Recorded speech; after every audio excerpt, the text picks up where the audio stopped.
Buenas a todos. Nuevamente tenemos una entrevista con una de las personalidades más influyentes en el mercado de telecomunicaciones de América Latina y el Caribe. En esta ocasión contamos con la presencia de Antonio García Zavallos, quien es el punto de contacto en el Banco Interamericano de Desarrollo para todos los proyectos relacionados con telecomunicaciones. ¿Y por qué?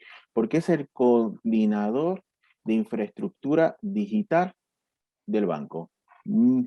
¿Cómo estás, Antonio? Hola, ¿qué tal? ¿Cómo estás, José? Muchísimas gracias por la oportunidad de estar aquí. No, Espero que estés muy gracias. bien.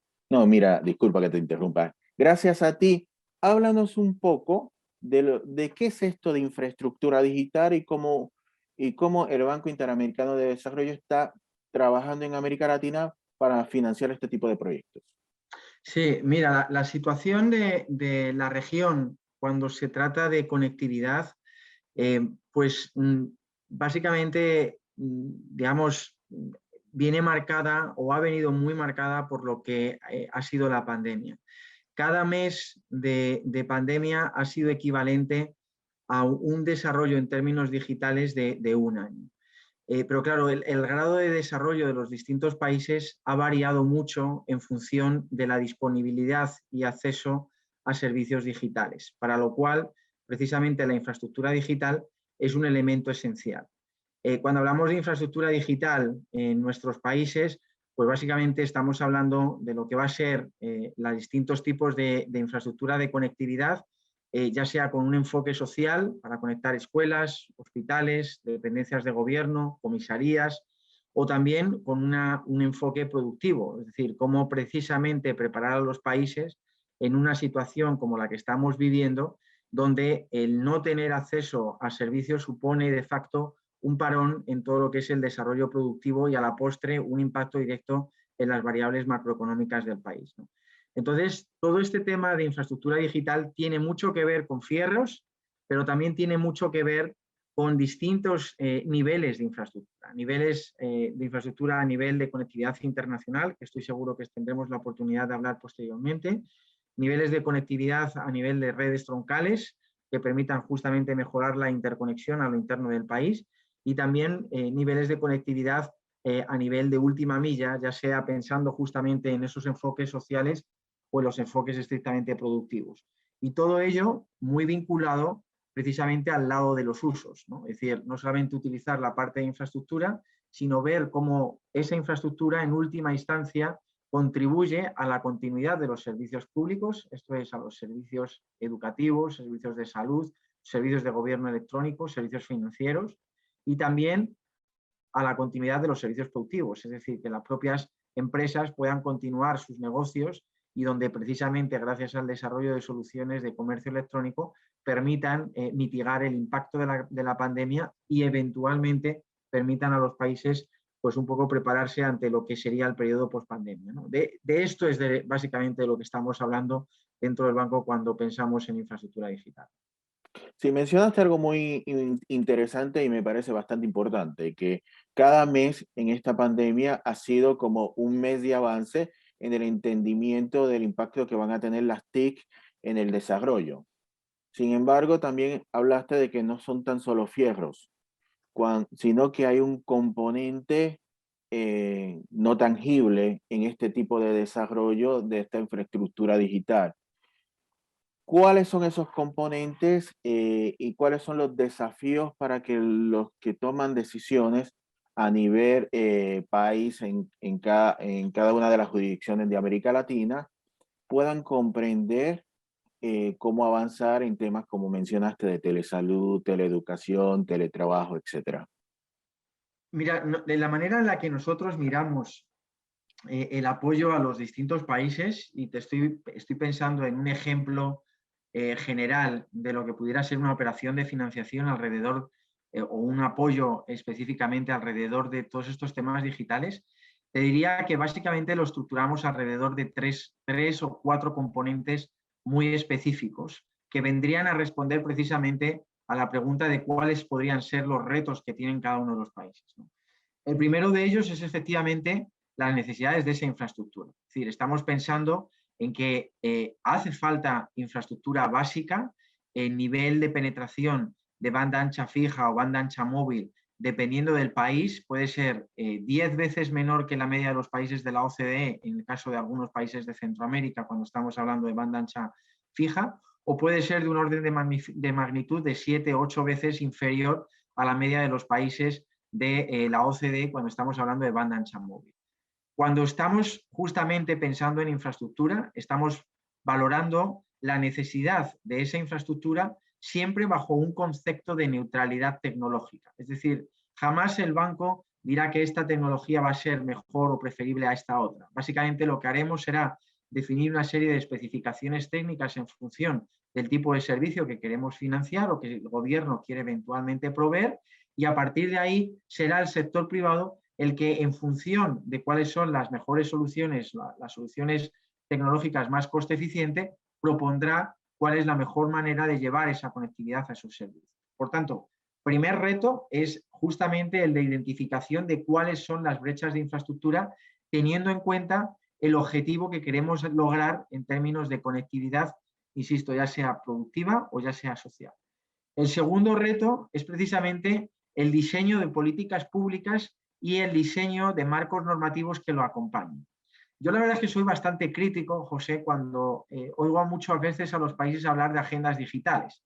Hablamos de agendas digitales y estoy trabajando en un número de países dentro de la región donde hablan de agendas digitales, pero lamentablemente no hablan de planes de banda ancha o planes de acceso.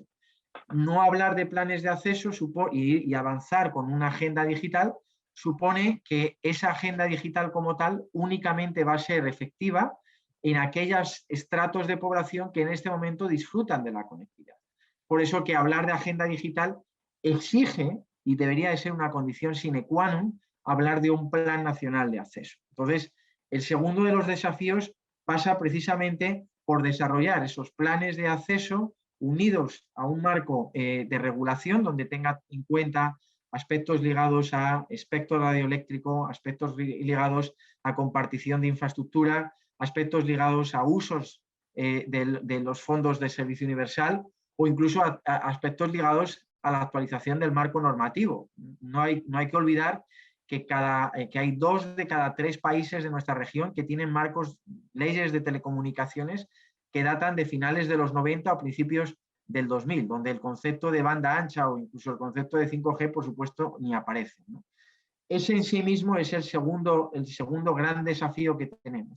El tercero va muy ligado a aspectos ligados a lo que sería el desarrollo de habilidades digitales.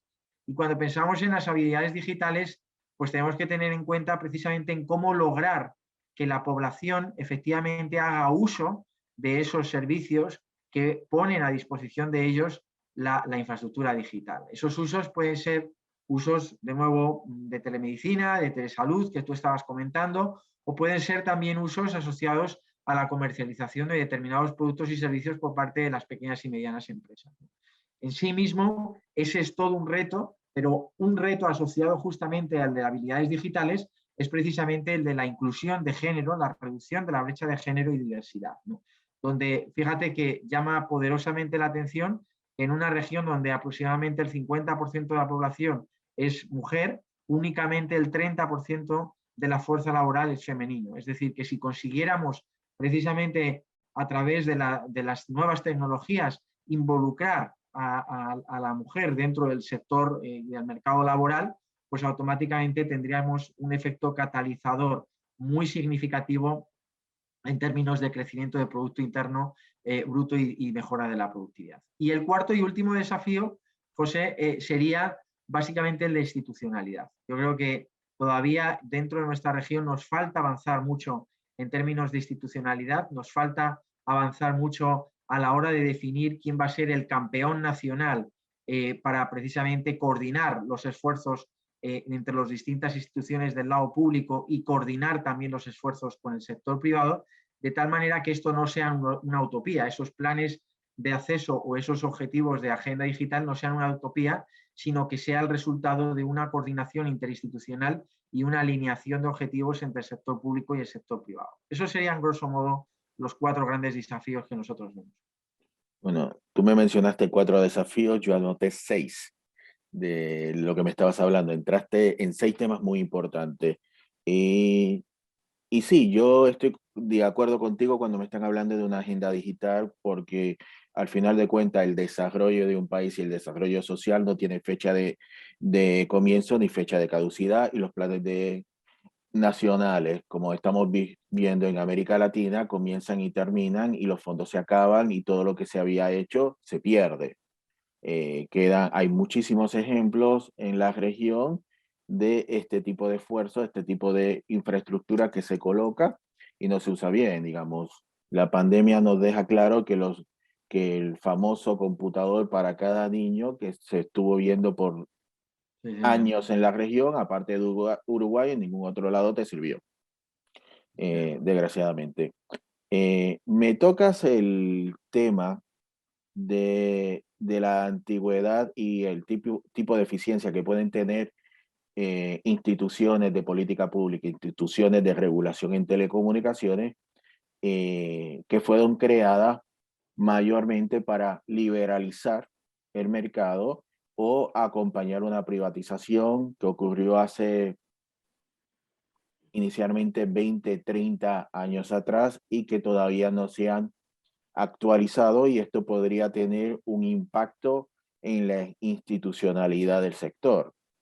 Eh, ¿Qué falta para que haya ese tipo de entendimiento de que es necesario evolucionar desde el marco normativo, así como también ha ido evolucionando la tecnología? Mira, creo que es una pregunta muy interesante que la verdad es que normalmente siempre nos quedamos con la anécdota, ¿no? Que las leyes son muy antiguas, que están obsoletas, que no reflejan la realidad. Pero la pregunta que haces es una pregunta súper oportuna.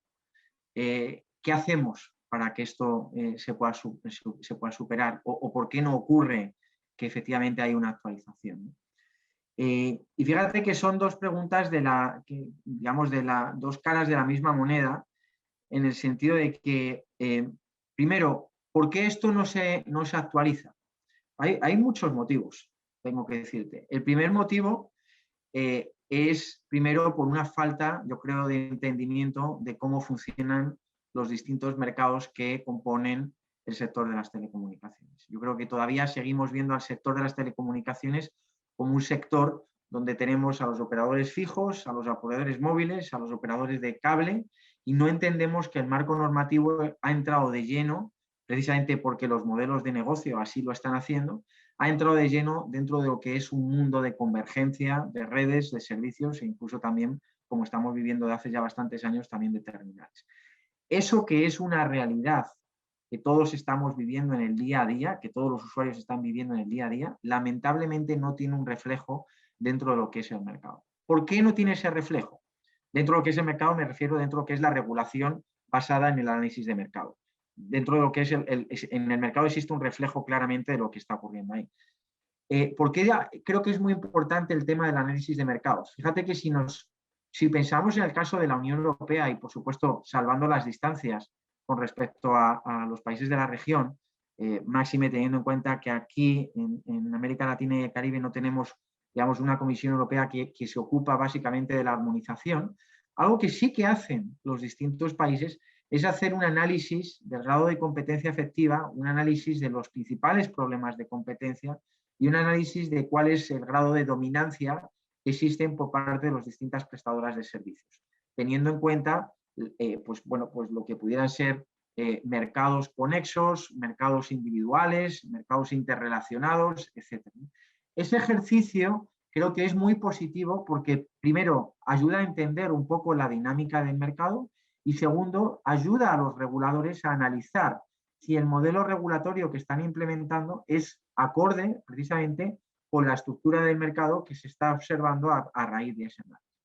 Por tanto, ese análisis, ese ejercicio que creo que es muy positivo y que hemos visto en determinados países, como el caso de Colombia o el caso de México, pues realmente no ocurre en todos los reguladores y por tanto muchas veces estamos regulando con leyes muy obsoletas que no reflejan justamente la realidad, ya sea por una debilidad institucional o ya sea, fíjate lo que te voy a decir, por una falta de acceso a data y a información sobre el grado de competencia efectiva que existe en los mercados. Que este es un tema muy, muy, muy importante y muy relevante, porque para poder, fíjate, hacer el diseño de un plan de acceso o una agenda digital, la primera variable a tener en cuenta es, primero, el conocimiento del mercado, lo cual significa tener acceso cuantitativo a data que nos permita analizar precisamente las medidas regulatorias, si están teniendo algún tipo de impacto o no, justamente en el grado de competencia que estamos queriendo lograr y, digamos, la calidad de los servicios.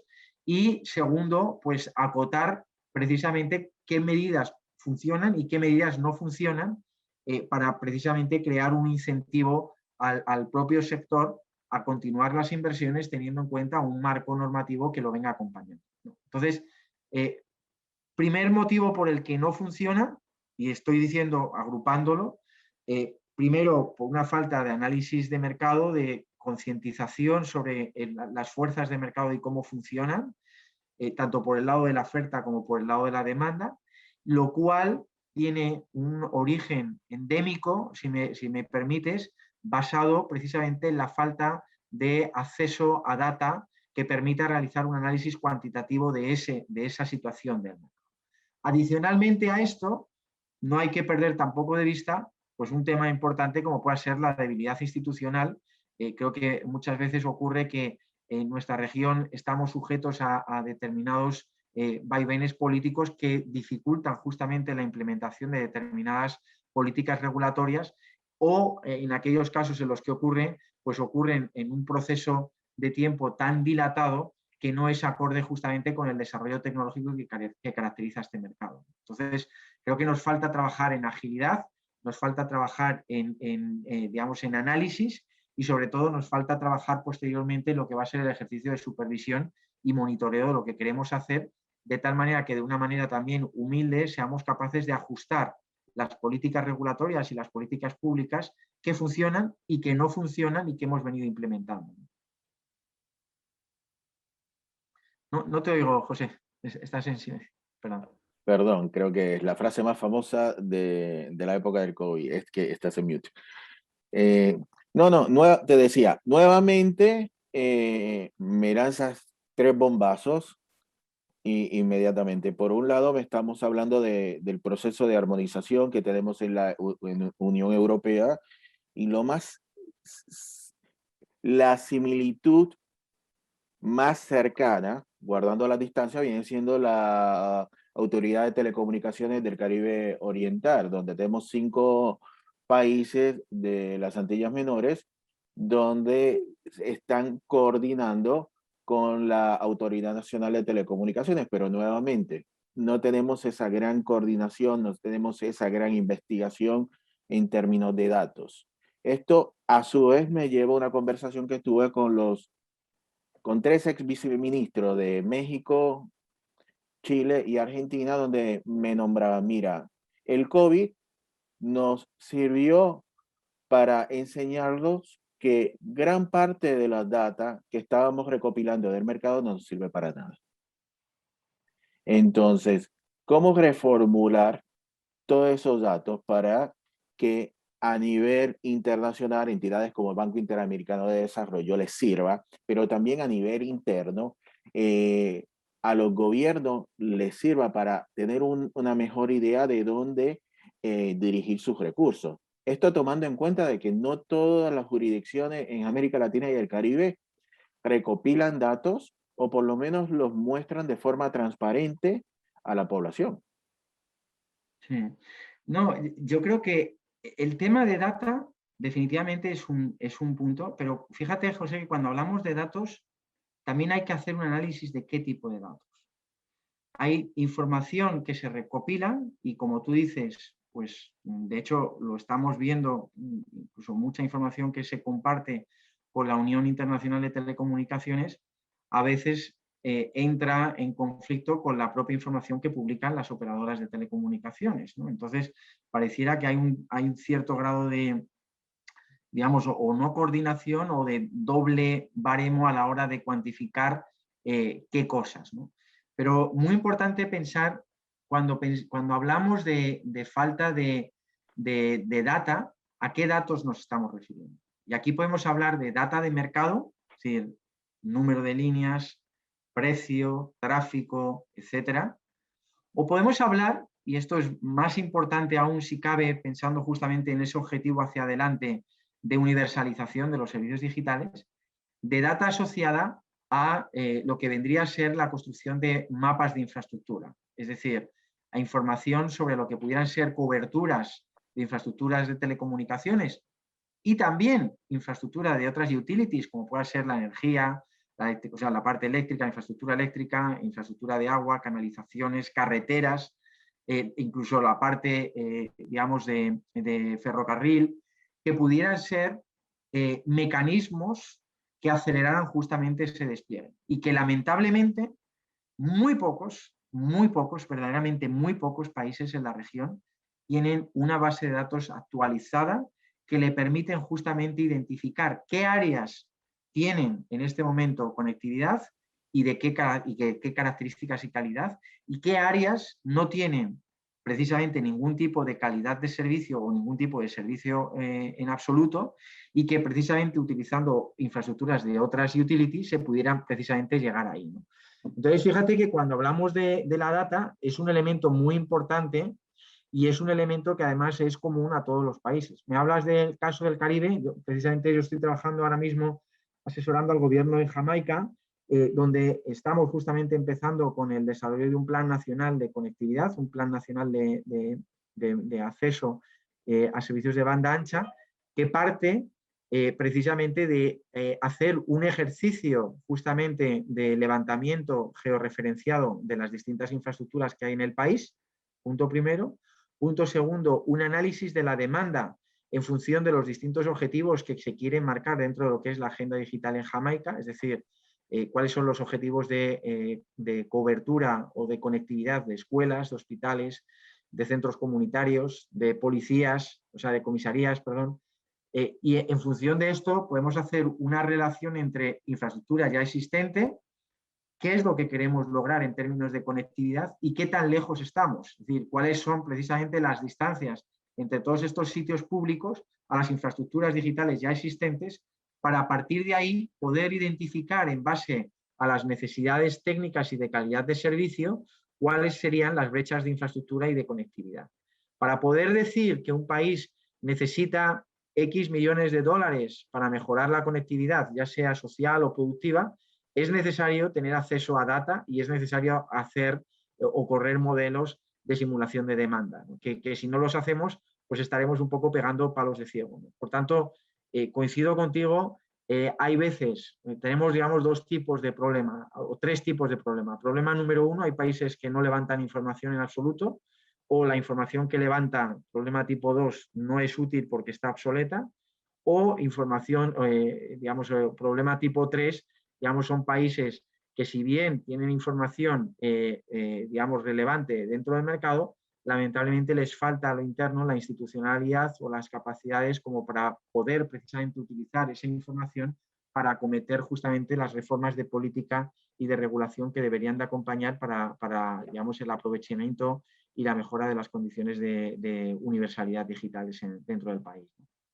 Sí, pero también cuando entramos en términos de datos, y lo has dicho muy bien, qué tipo de datos. Una cosa es los datos de la infraestructura y esos mapas de infraestructura que, digamos, más del 80% de los mercados de la región, y estoy siendo hiper generoso, Sí, no lo tienen, no lo tienen, pero también cuando estamos hablando de los datos de consumo, de la parte del usuario, nuevamente entramos en temas de institucionalidad, en temas de discrecionalidad, de cuáles son los datos que quiero mostrar, cuáles no, son los que no quiero mostrar, y regresando a ese tema tan importante y me parece neurálgico de cualquier discusión que se pueda tener de telecomunicaciones, es la falta de una segmentación por género, en términos de quién está utilizando los datos y de qué edad están utilizando esos datos, que tampoco, son muy pocos los países, los podemos contar con una mano, que me están haciendo esa segmentación.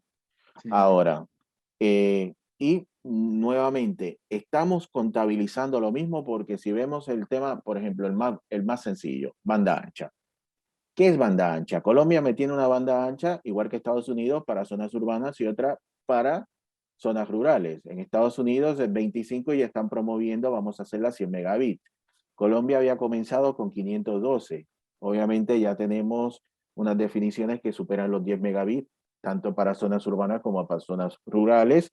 Y mm, cruzo fronteras a países de la región y me dicen, bueno, para mí banda ancha, me están diciendo que es 256K y eso me contabilizan y eso me reportan. Entonces tenemos grandes asimetrías. Pero quisiera que me hables puntualmente de un proyecto que está tomando varios de estos aspectos que acabo de mencionar, de género, de brecha digital, de conectividad en escuelas en Guatemala. ¿Qué están haciendo en Guatemala? Perfecto. Mira, y justamente creo que has levantado dos temas que son muy importantes a mi modo de ver. Has hablado de la necesidad de hacer una caracterización sociodemográfica y económica precisamente del área y de la población que queremos conectar. Y eso es un elemento fundamental para poder justamente acometer un diseño de políticas públicas y regulatorias que sea conforme a lo que es la realidad del mercado. Y dos, el tema de la ruralidad. Y esto, antes de entrar al proyecto de Guatemala, está muy ligado al punto anterior que hablábamos de los datos. José, lamentablemente, en nuestra región estamos hablando Guatemala, penetración de tanto, Honduras, la penetración es de tanto, México, la penetración es de tanto. Con todos mis respetos, está muy bien tener esos datos, pero no son reales, son medias. Y no Es sirve una de media. nada, No te sirve de nada por no lo que sirve de tú nada. justamente estás diciendo. Hay muchos distintos tipos de datos de penetración y muchas realidades en términos de conectividad y de calidad de servicio de banda ancha en función de que estemos hablando de una banda ancha urbana o una banda ancha rural. Creo que es hora, y creo que esto es un mensaje del que somos responsables todos los que estamos dentro del sector, es hora de empezar a hacer una segmentación geográfica y empezar a hacer justamente esa caracterización sociodemográfica y económica que tú decías, que coincido absolutamente. Porque si no hacemos esto, vamos a seguir hablando de generalidades y vamos a seguir dando palos de ciego a la hora de definir o agendas digitales, planes nacionales de conectividad o a la hora justamente de intentar lograr esos objetivos de universalidad. Yendo a la pregunta del proyecto en Guatemala, pues mira que Guatemala es un país muy interesante por distintos temas, ¿no? Y justamente ahora, el pasado 10 de marzo, el directorio del banco aprobó una operación de financiamiento por un monto de hasta 70 millones de dólares con el gobierno para mejorar la conectividad de las escuelas en la región noroccidental del país, en particular en 4 estados. Los estados de Quiché, San Marcos, Alta Verapaz y Huehuetenango. ¿Por qué estos estados? Pues mira qué interesante, ocurre que en esos 4 estados se dan esas dos características que tú estabas diciendo. Por un lado, un análisis que hicimos de la caracterización sociodemográfica y económica, donde identificamos que la región noroccidental era la región que más ayuda necesitaba en términos de digitalización para precisamente hacer el catch-up con el resto del país. Fíjate que en esa región aproximadamente el 6% únicamente de las escuelas están conectadas. Estamos hablando que en un ejercicio de un año como el que llevamos ahora mismo de pandemia, pues únicamente el 6% de las escuelas y por tanto de los alumnos que están en esa región son los que han podido dar la continuidad en estos servicios. Y segundo, tiene además una serie de características interesantes en términos de género y diversidad. Fíjate qué interesante. Yo no sé si yo a raíz de este proyecto, cuando estábamos haciendo el diseño, aprendí un tema que es súper importante y muy específico de Guatemala. Tú sabes que el porcentaje de población indígena en Guatemala es del 40%.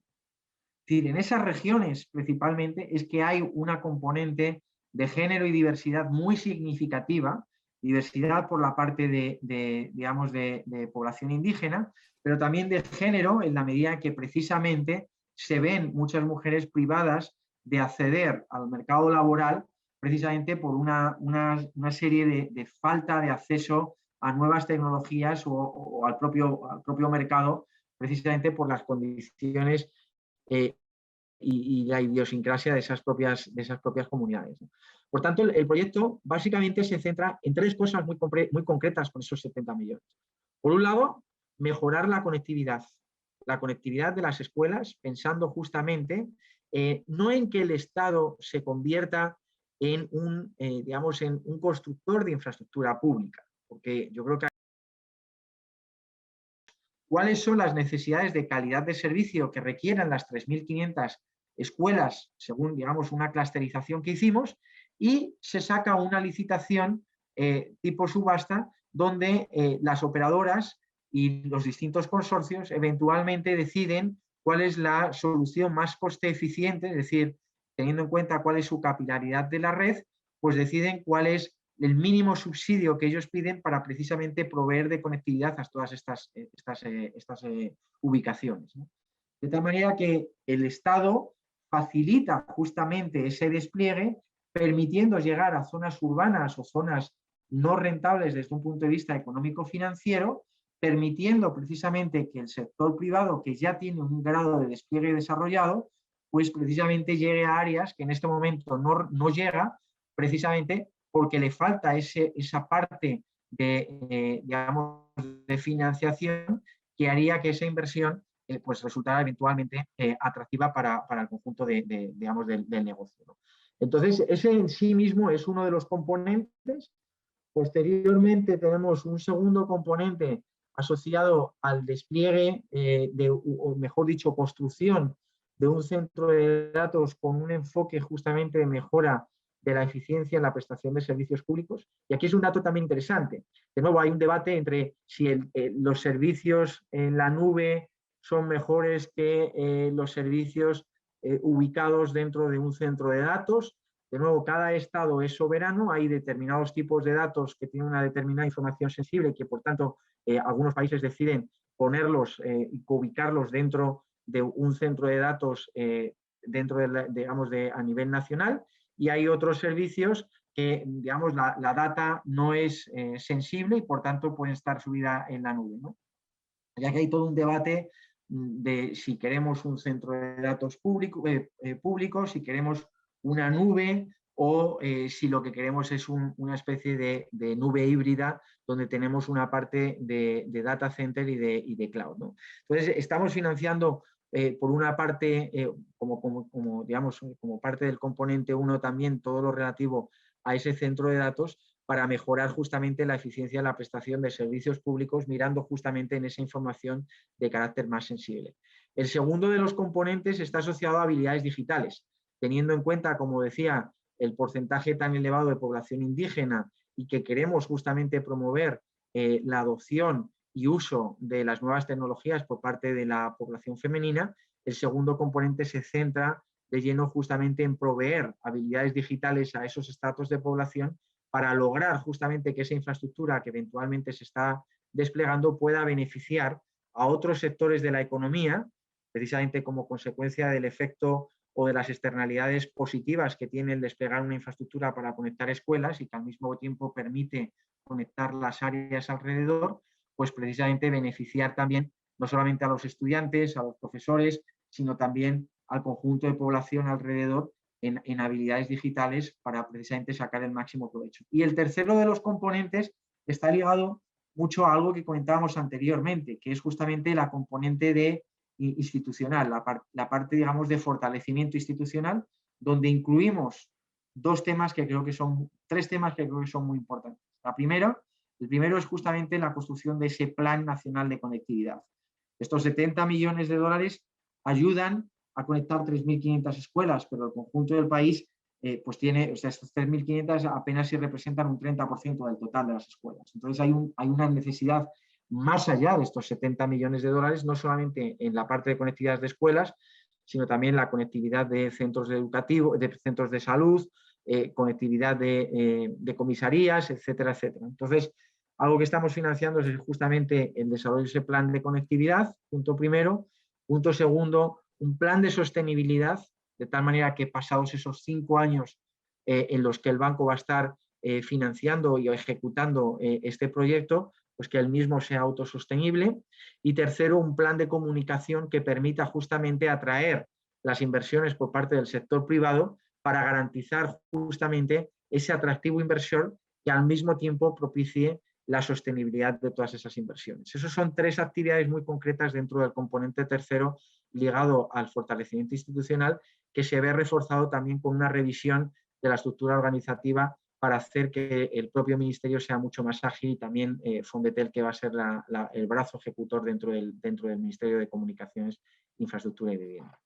Sí, nuevamente mencionaste un par de cosas bastante importantes en torno a la educación y a todo lo que viene siendo la conectividad, pero cuando estamos hablando de América Latina y vemos todas estas cifras y estas comparativas a nivel regional que tanto le gustan a los gobiernos, siempre se mira internamente y nunca consideramos todas esas salidas internacionales que tienen un impacto directo en el precio de la oferta a nivel local. Digamos, yo no puedo comparar los niveles de conectividad y de acceso que tiene un mercado mexicano al momento de conectarse con Estados Unidos en Internet con lo que voy a tener en medio del Paraguay.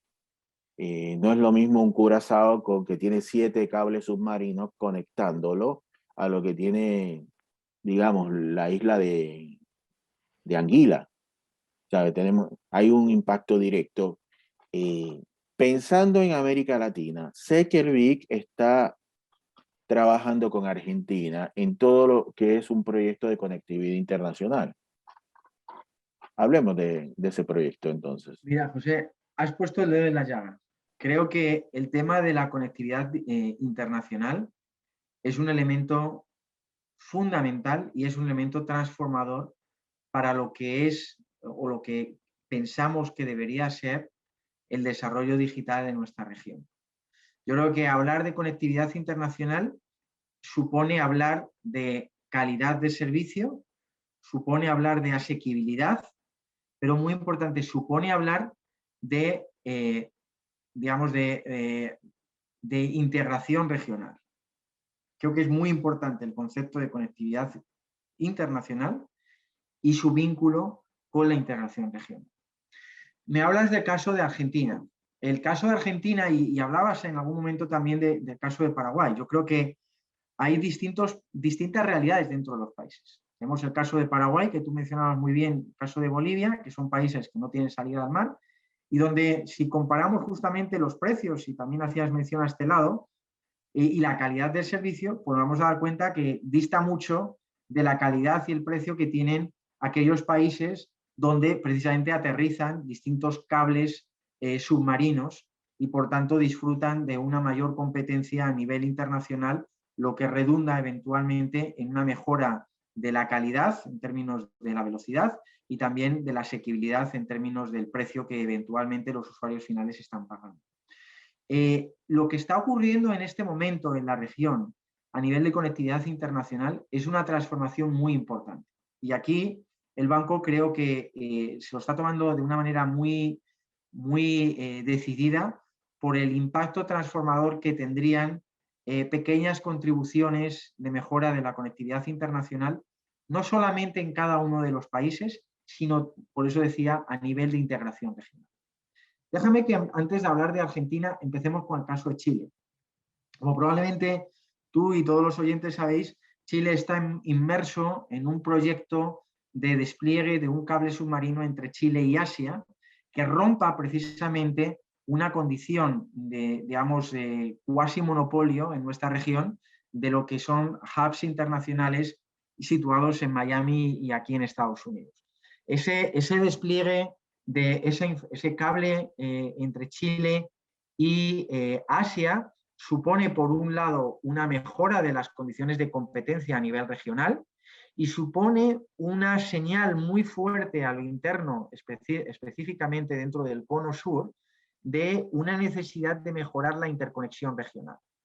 Evidentemente, si pensamos justamente en cómo un cable Chile-Asia tiene una rentabilidad económico-financiera y social, pues probablemente el resultado al que llegamos es que esa rentabilidad económico, financiera y social va a ser significativamente mayor si logramos que Chile esté conectado a todos los países vecinos y esos países vecinos entre sí. Esto es algo que ya veníamos hablando hace mucho tiempo en el marco de la UNASUR, la necesidad de mejorar la interconexión entre los distintos países, y que precisamente el proyecto del cable submarino entre Chile y Asia puede acelerar justamente ese proceso de integración regional. ¿Por qué?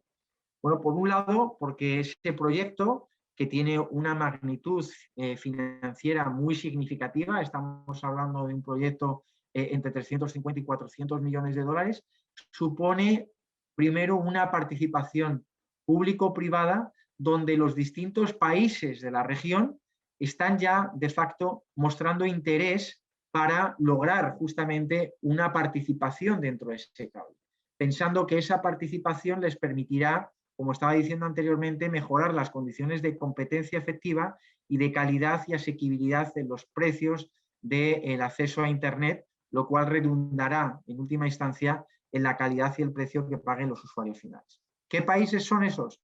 Argentina, precisamente como parte de las conversaciones que estamos teniendo con el gobierno y como recientemente anunciara el presidente del país cuando fue a visitar al presidente Piñera, Argentina está valorando precisamente en este momento la participación de Argentina, el gobierno de Argentina en el cable submarino, y el banco justamente está apoyando ese diálogo entre los dos países y eventualmente la posible financiación de esa contribución entre Argentina, de Argentina en el propio Chile.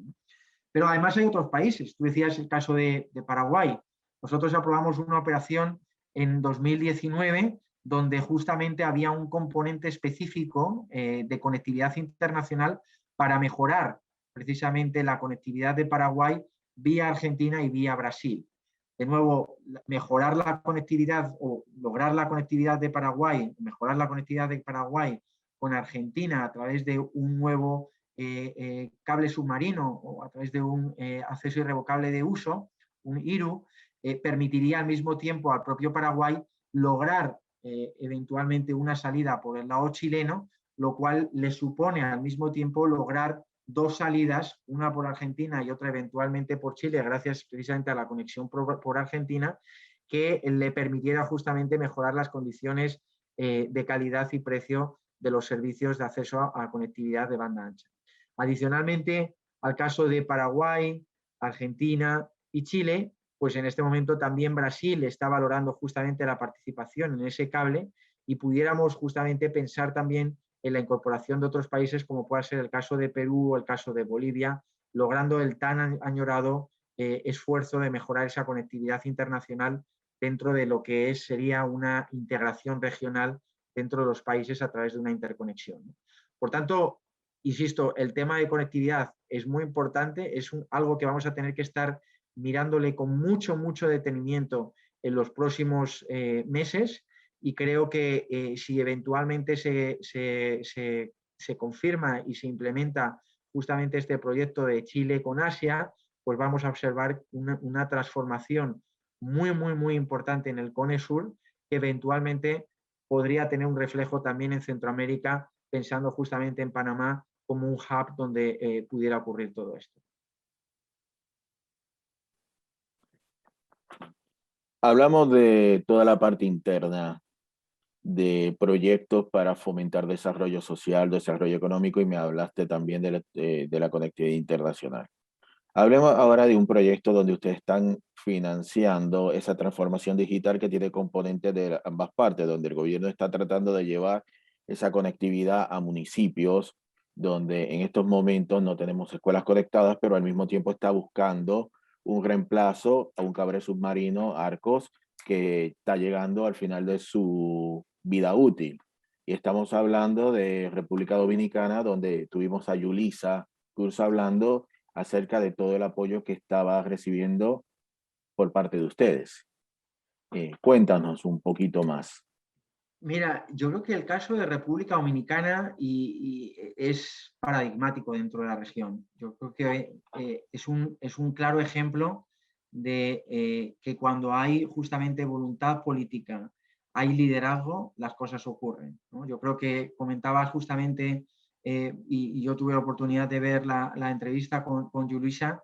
Yo creo que Indotel está haciendo un esfuerzo asombroso, un esfuerzo digno de admiración en el resto de los países, porque es un esfuerzo que tiene distintas dimensiones y las tres están ocurriendo de alguna manera en paralelo. No se está esperando a implementar una para empezar la otra, sino que están corriendo tres vías al mismo tiempo. La vía número uno es justamente la revisión del marco normativo. En este momento, a medida que estamos hablando, hay todo un proceso de consulta para la reforma de la Ley General de Telecomunicaciones. Hemos visto que ha habido un anuncio para nuevas licitaciones de bandas de frecuencia que activará justamente toda la parte de eventual desarrollo de nuevas tecnologías de 5G, pero también lo relativo al apagón analógico a lo largo de los próximos meses.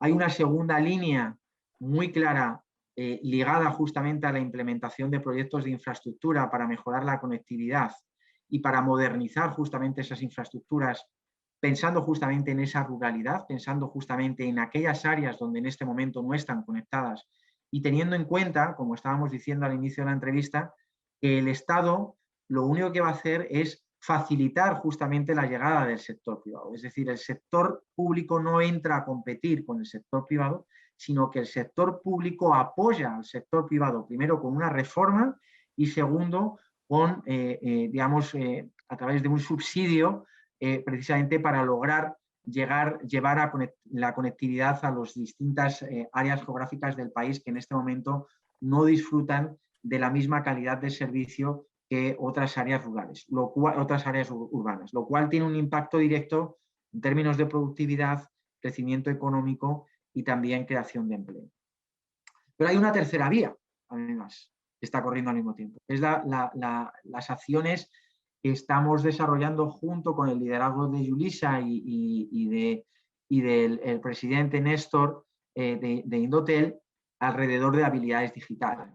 Entonces, tenemos una situación como República Dominicana donde ocurren tres acciones en paralelo. Por un lado, el Consejo Directivo está inmerso, gracias también al liderazgo de la directora ejecutiva, en todo un proceso de reforma de política pública, con la reforma de la Ley General de Telecomunicaciones, reglamentación en materia de espectro que supondrá la licitación de nuevas bandas de frecuencia y todo lo relativo al apagón analógico.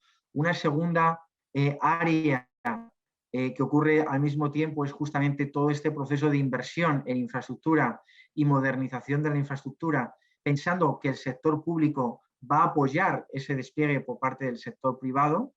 Y tercero, un acompañamiento en lo que va a ser todo lo relativo a el desarrollo de habilidades digitales con un enfoque muy de género que permita justamente a la población que vamos a estar conectando apropiarse de las nuevas tecnologías, utilizarlas para mejorar justamente la calidad de vida y redundar eventualmente en una mejora de las condiciones digamos, de aspectos sociales y también de aspectos productivos.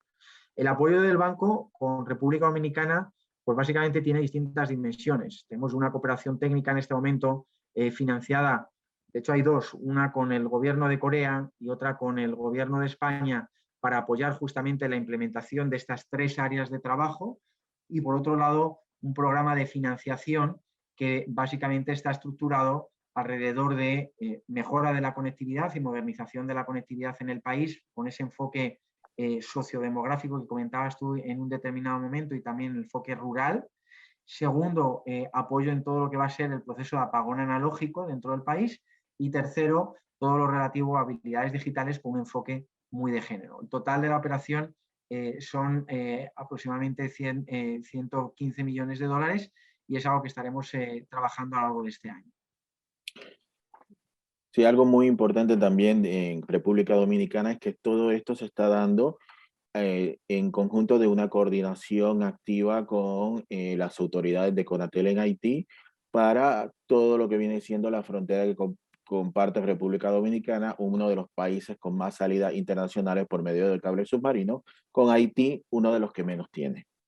Sobre todo en los temas de interferencia de frecuencias, en todos los temas de el nuevo estándar de televisión digital. Y algo que a mí personalmente me llama mucho la atención es la primera vez que yo veo en América Latina, y cae en lo que has descrito de caso paradigmático, una subasta de espectro que se tiene que dar siendo coordinada por alrededor de 8 entes distintos de gobierno para asegurarse de que esto sea una plataforma de esa famosa transformación digital que tanto escuchamos. En, ¿Por qué? Y esto es para aclararle el punto a algunos de los que están escuchando. ¿Por qué Antonio y por qué yo estamos enfatizando toda la parte de inclusión de género? No es, digamos, si lo queremos ver en un punto puramente blanco y negro, un punto de productividad, digamos, todos los estudios académicos dicen que mientras más mujeres estén involucradas en los sectores productivos de la economía, crecen muchísimo más rápido. O sea que es algo que nos beneficia a todos. Pero volviendo a Antonio, que es el protagonista de la entrevista, quisiera que me digas cómo ves las expectativas a futuro, teniendo estas experiencias que han mencionado de Chile, la situación en Paraguay, Guatemala, Argentina, República Dominicana. ¿Cómo se ve el futuro? ¿Podemos ser optimistas o no? Mira, yo creo que el futuro, para serte sincero, de lo que estamos viviendo de la pandemia, nos está llevando justamente a un futuro más digital. Entonces, y esto tiene un claro reflejo en lo que son las prioridades de los distintos países para con el banco, ¿no? Yo creo que hemos pasado, como te decía, en el último año a una demanda muy, muy, muy grande y creciente por parte de los distintos países de la región, según el grado de desarrollo digital, desde proyectos de pura infraestructura hasta proyectos que incluyen una parte muy importante de habilidades digitales, hasta proyectos de reforma de política. Entonces, yo creo que el futuro viene muy marcado por la era digital. Creo que el futuro viene muy marcado por la concientización de los gobiernos y de la población de la necesidad de contar con infraestructura digital básica como un elemento justamente de integración a lo interno del país, pero también integración hacia afuera del país. El futuro viene marcado por las nuevas tecnologías, como pueda ser el 5G, que tiene un impacto directo sobre el desarrollo productivo y eventualmente sobre la posible salida de la pandemia, lo cual automáticamente entraña una necesidad de reformas de políticas asociadas alrededor de todo lo que va a ser el desarrollo de la industria 5G. Y el futuro viene muy marcado definitivamente por el desarrollo de habilidades digitales, pero igual que antes estábamos hablando de la parte de data que no podría ser a nivel macro, a nivel general, cuando estamos hablando de habilidades digitales, necesitamos aterrizar ese concepto según el grado de madurez digital que tienen las distintas partes del país. No se trata de crear un programa de habilidades digitales para todo el país, sino crear habilidades digitales de forma ad hoc, específica, teniendo en cuenta el grado de madurez que tienen esa comunidad o esa región que queremos desarrollar en mayor medida, ¿no? De tal manera que se adopte ese programa a lo que es, de nuevo, la realidad de lo que está viviendo ese país. A mi modo de ver, la región va a venir muy marcada precisamente por eso, ¿no? Por unas inversiones muy importantes en términos de infraestructura digital. Nosotros estimamos que para alcanzar los niveles de penetración de la OCDE hacen falta en la región, entre el sector público y el sector privado, aproximadamente 69.000 millones de dólares en este momento. Por tanto, hace falta mucha inversión, hace falta una actualización de políticas públicas, hace falta también desarrollar planes y políticas con una componente de género que tanto hemos enfatizado, pero teniendo en cuenta justamente esos dos conceptos que tú trajiste al inicio de la entrevista y con los que estoy completamente de acuerdo. El concepto de caracterización sociodemográfica de la población, es decir, el grado de madurez digital que tienen, y el concepto de ruralidad, de tal manera que nos adaptemos a las distintas realidades que hay dentro del país según que éstas sean rurales urbanas. Estás en mute. Nuevamente. Bueno, Antonio, muchísimas gracias por por tu tiempo, por esta Un placer. entrevista. Me quedo con muchísimas preguntas más, entrar en temas ya, poder adquisitivo, pobreza, acceso a dispositivos, qué tipo de tecnología, pero eso ya será para una charla más a futuro. Nuevamente, muchísimas gracias por tu tiempo. Estoy seguro que quien escuche esta grabación aprenderá muchísimo. Un placer. Gracias a ti por la oportunidad.